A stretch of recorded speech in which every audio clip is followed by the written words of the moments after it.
Harun al-Rasyid, pemimpin yang mencintai sunnah dan ulama. Pemutarbalikan fakta hampir terjadi di setiap babak sejarah Islam. Kejadian yang baik disusupi berita bohong dan palsu, kemudian dinilai menjadi kejadian buruk. Tokoh panutan ditampilkan menjadi antagonis yang layak dapat cercaan, bahkan doa jelek. Masyarakat awam pun gamang. Bagian mana dari sejarah Islam ini yang patut jadi teladan? Akhirnya, generasi muda Islam tumbuh dengan kekaguman dengan tokoh-tokoh penjajah yang jauh dari nilai-nilai Islam. Dan mereka benci dengan pahlawan-pahlawan yang memperjuangkan keluhuran agama mereka. Di antara tokoh yang menjadi sasaran penghancuran karakter adalah Khalifah Abbasiyah, Harun ar-Rasyid rahimahullah. Para perusak sejarah Islam mencoba menggambarkan image Harun ar-Rasyid dengan tampilan seorang pemabuk. Malam-malamnya adalah hidup foya-foya, seorang diktator yang dikelilingi selir dan para penari. Mengapa image ini perlu ditampilkan? Karena beliau khalifah terbaik Abbasiyah, pengibar bendera jihad, dan sangat besar perhatian terhadap ilmu dan ulama. Seorang figur teladan yang ingin dibuat sebagai pecundang yang mengecewakan. Harun ar-Rasyid diangkat menjadi khalifah pada malam Sabtu, tanggal 16 Rabiul Awal, tahun 170 Hijriah, bertepatan dengan 14 September 786 Masehi. Ia menggantikan kedudukan ayahnya yang wafat, Khalifah Al-Mahdi. Saat diangkat menjadi pimpinan tertinggi kerajaan, Harun ar-Rasyid baru menginjak usia 25 tahun. Memuliakan ulama. Harun ar-Rasyid adalah seorang raja yang dikenal memuliakan ulama. Ia begitu mengagungkan agamanya, tidak suka berdebatan dan banyak bicara. Dan ia sangat mencintai sunnah Nabi Sallallahu Alaihi Wasallam. Dalam beberapa risalahnya, Al-Qadhi Iyad memiliki kesan yang mendalam pada figur Harun ar-Rasyid. Beliau mengatakan, "Tidak ku ketahui seorang raja pun yang bersafar menempuh perjalanan belajar kecuali ar-Rasyid.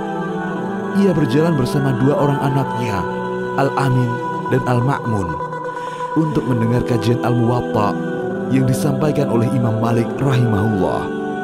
Saat akhir hayat sang khalifah, Abdullah bin Al-Mubarak bersedih. Ia duduk penuh duka, sampai orang-orang pun menghiburnya. Abdullah bin Al-Mubarak adalah salah seorang ulama tabi'in, seorang yang soleh dan wara. Orang seperti beliau bersedih dan menangis ketika Harun ar-Rasyid hendak wafat.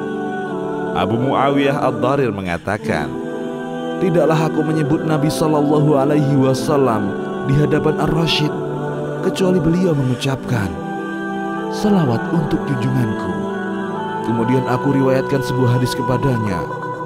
Rasulullah Sallallahu Alaihi Wasallam bersabda, 'Sungguh, aku ingin berperang di jalan Allah, kemudian terbunuh, kemudian hidup kembali, kemudian terbunuh lagi.'"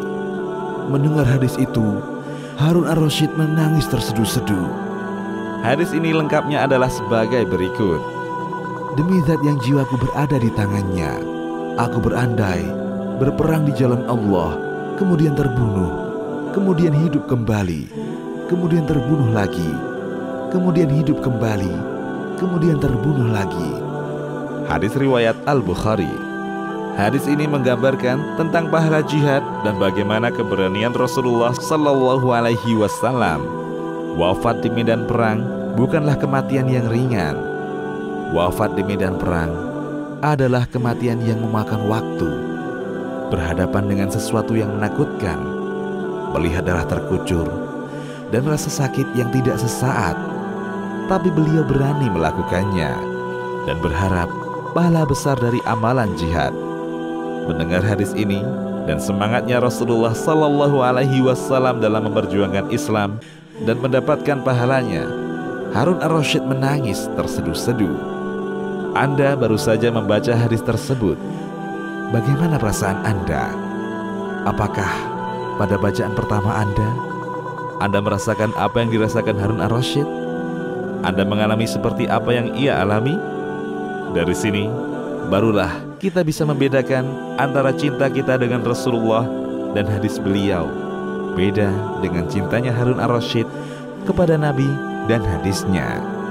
Diriwayatkan oleh Imam Ibnu As-Sakir dari Ibnu Aliyah, ia berkata, Harun ar-Rasyid menangkap seorang zindik yang rusak akidahnya. Ia memerintah agar si zindik ini dipenggal. Si zindik ini berkata kepada Harun, engkau tidak akan memenggal kepalaku. Aku akan membuat orang-orang terhenti dari ulah burukmu. Jawab Harun. Si zindik ini berkata lagi, apa yang bisa kau lakukan terhadap 1000 hadis yang telah kupalsukan atas nama Rasulullah Sallallahu Alaihi Wasallam? Semua hurufnya telah terucapkan. Ia menakuti Harun, kalau dia mati, siapa yang bakal menunjukkan hadis-hadis palsu yang telah beredar itu? Karena dia yang membuat, dia pula lah yang tahu mana ucapan-ucapannya. Tapi Harun ar-Rasyid tidak menggubris tawarannya.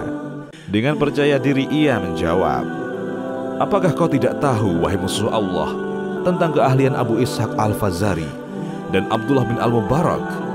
Mereka akan menelitinya dan menilainya huruf per huruf. Sanjungan ulama. Para ulama memuji Khalifah Harun ar-Rasyid atas keadilannya dan kesolehannya.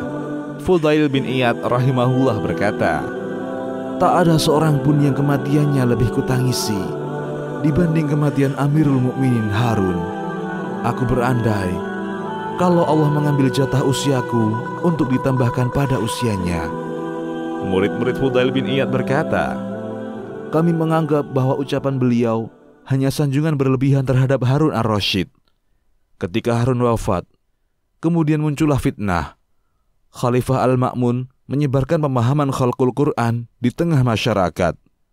Kami pun berkata, guru kita sangat paham terhadap apa yang ia ucapkan. Demikian, Allahu a'lam. Kisahmuslim.com.